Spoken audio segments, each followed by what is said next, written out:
पहिली बातमी पुण्यातून। पुणे शहराला मुसळधार पावसाने झोडपून काढले। पुण्यातील उपनगर आणि शहरात पावसाला सुरुवात झाली। गेल्या 2 दिवसांपासून पावसाची उघडझाप होती।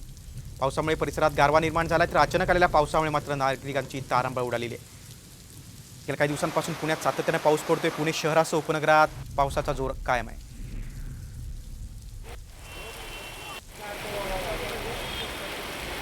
पुण्यातल्या काही भागांमध्ये मात्र या पावसामुळे सखल भागात पाणी साचलेलं आहे, त्यामुळे वाहतूक काही ठिकाणी विस्कळीत झालेली आहे। मात्र अचानक आलेल्या पावसामुळे नागरिकांची तारांबळ उडाली, हवेत गारवा निर्माण झालाय।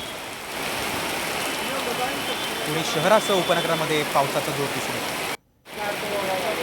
आपण बघतोय ही दृश्य बघतोय बघा, काही ठिकाणी अगदी रस्त्यावर पाणी साचलेलं आहे। त्यामुळे महानगरपालिकेचे नाले सफाईचा दावा मात्र या पावसानं पहिल्याच पावसात फोल ठरलेला आहे। अनेक ठिकाणी पुण्यातल्या रस्त्यांवर असं दृश्य आहे। वाहतूक देखील या पावसामुळे मंदावलेली आहे।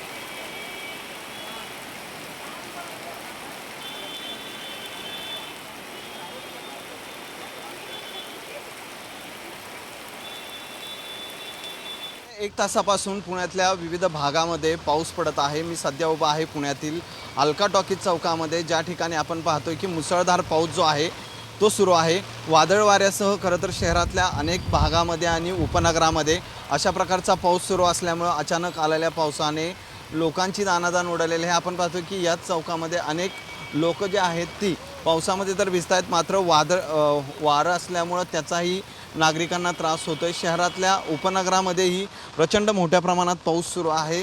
पुण्यातल्या अलका टॉकीज चौकामुळे त्यामुळं एकूणच वाहतुकीची कोंडी असेल ती अनेक भागात आत्ता झालेली आपल्याला पाहायला मिळते। विजेच्या गडगडाटासह पाऊस जो आहे तो सध्या सुरू आहे। शिवाजीनगर असेल, बाणेर बालेवाडी असेल, स्वारगेट असेल किंवा टिळक रोड आणि पुण्यातल्या मुख्य भागामध्ये या ठिकाणी पाऊस सुरू असल्यामुळे लोकांची या ठिकाणी धावपळ सुरू आहे। मात्र शहरात गेल्या आठवडाभरातला हा सर्वात मोठा पाऊस जो आहे तो हा दुसरी वेळ आहे। त्यामुळे शहरातल्या अनेक भागामध्ये आपल्याला अशी पावसाची मोठ्या प्रमाणातली या ठिकाणी पडत असताना जो आहे तो दिसत आहे। कॅमेरामन आदर्श सचिन जाधव, साम टीव्ही न्यूज, पुणे।